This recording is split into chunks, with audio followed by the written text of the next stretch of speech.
या संदर्भातले अधिकचे अपडेट्स आपण घेणार आहोत। जुई जाधव आपल्या प्रतिनिधी आपल्या सोबत जोडले गेले आहेत। जुई, खरं तर दोन विषयांवरनं आपल्याला तुमच्याकडनं अपडेट्स घ्यायचे आहेत, मात्र दोघांचा समान दुवा एकच आहे, ठाकरेंचं होम ग्राउंड। पण 17 तारखेला त्याच होम ग्राउंडवर राज ठाकरेंची तोफ धडाडणार आणि आज पंतप्रधान नरेंद्र मोदींची।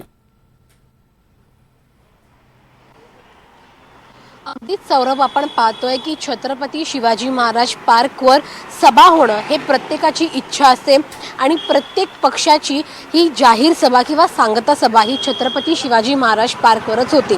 आज आगामी विधानसभा निवडणुकीच्या अनुषंगाने नरेंद्र मोदी हे महाराष्ट्र दौऱ्यावर आहेत। त्यांची शेवटची सभा सांगता सभा महाराष्ट्रामधली मुंबईत होणार आहे आणि मुंबईत दादर इथल्या छत्रपती शिवाजी महाराज पार्क मैदानावर ही सभा पार पडणार आहे। या सभेसाठी तयारी जवळपास पूर्ण झालेली आहे। वाहतुकीमध्ये काही महत्त्वाचे बदल करण्यात आले आहेत, तर संपूर्ण पोलीस यंत्रणा जी आहे ती सज्ज झालेली आहे याच परिसरामध्ये। कारण का काही दिवसांपूर्वी जेव्हा अमित शहांची पत्रकार परिषद होती तेव्हा देखील आरक्षणाच्या मुद्द्यावरून गदारोळ झाला। काही जणांनी त्यांच्या पत्रकार परिषदेमध्ये घुसून घोषणाबाजी दिल्या, त्यामुळे सुरक्षेच्या अनुषंगाने संपूर्णपणे खबरदारी पोलिसांच्या मार्फत घेतली जात आहे। वाजता ही सभा पार पडणार आहे आणि मुंबईचे जितके उमेदवार आहेत महायुतीचे म्हणजे 36 उमेदवार, त्यांच्यासाठी ही सभा पंतप्रधान नरेंद्र मोदी घेत आहेत। लोकसभेसाठी देखील पंतप्रधानांनी सभा घेतली होती, तेव्हा देखील याच मैदानावर त्यांनी सभा घेतली होती आणि आता त्यांची सांगता सभा देखील याच मैदानावर होते। केले काम भारी, आता पुढची तयारी, हे जे घोषवाक्य आहे ते घोषवाक्य आज पंतप्रधान नरेंद्र मोदी यांच्या रूपाने ते जाहीर केलं जाणार आहे आणि मतदारांना आवाहन केलं जाणार आहे की कसं महायुती महाराष्ट्रासाठी सुसज्ज आहे। महाराष्ट्राचा जर विकास करायचा असेल तर महायुतीचं सरकार निवडून दिलं पाहिजे, ही मागणी आज पंतप्रधान करणार आहे। त्यामुळे संध्याकाळी 6 वाजता या सभेला सुरुवात होणार आहे। मात्र त्याआधीच पोलिसांकडून संपूर्ण परिसरामध्ये आढावा घेतला जात आहे, खबरदारी घेतली जात आहे आणि ज्या वाहतुकीच्या गाड्या आहेत इथे एरवी पार्किंग असते ती पार्किंग देखील इथून आता हटवण्यात आलेली आहे। दुसरा मुद्दा आपण पाहतोय की 17 तारखेला म्हणजेच रविवार आहे आणि विधानसभा निवडणुकीच्या प्रचारासाठीच्या रविवार येतोय तो, त्यामुळे सगळेजणच याच मैदानासाठी रसिकेत सुरू होती।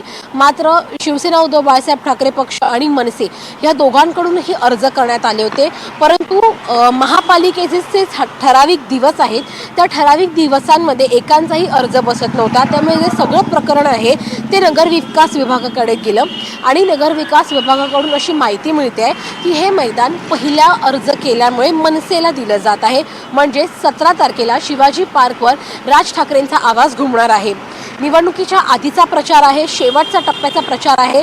आपण पाहतोय राज ठाकरे मुंबईमध्ये विशेष करून लक्ष देत आहेत, जिथे मराठी मतं बहुतांश आहेत तिथे राज ठाकरे जाऊन आपल्या सभा घेत आहेत आणि राज ठाकरेंची सभा आणि शिवाजी पार्क हे एक वेगळं नातं सगळ्यांनाच माहीत आहे। त्यामुळे विधानसभेच्या अनुषंगाने शेवटच्या टप्प्याचा जो प्रचार आहे त्या प्रचारामध्ये राज ठाकरे नेमकं कोणावरती निशाणा साधत आहेत, कारण का आपण पाहतोय राज ठाकरेंच्या निशाण्यावर या सभेच्या दरम्यानमध्ये जितक्या सभा त्यांनी केली, उद्धव ठाकरे तर आहेतच, शरद पवार आहेत, पण महायुतीचे देखील त्यांनी उल्लेख केला आहे। त्यामुळे आता शेवटच्या क्षणाची जी सभा आहे त्या सभेमध्ये ते नेमके कोणावर ताशेर ओढतायत हे पाहणं महत्त्वाचं राहणार आहे।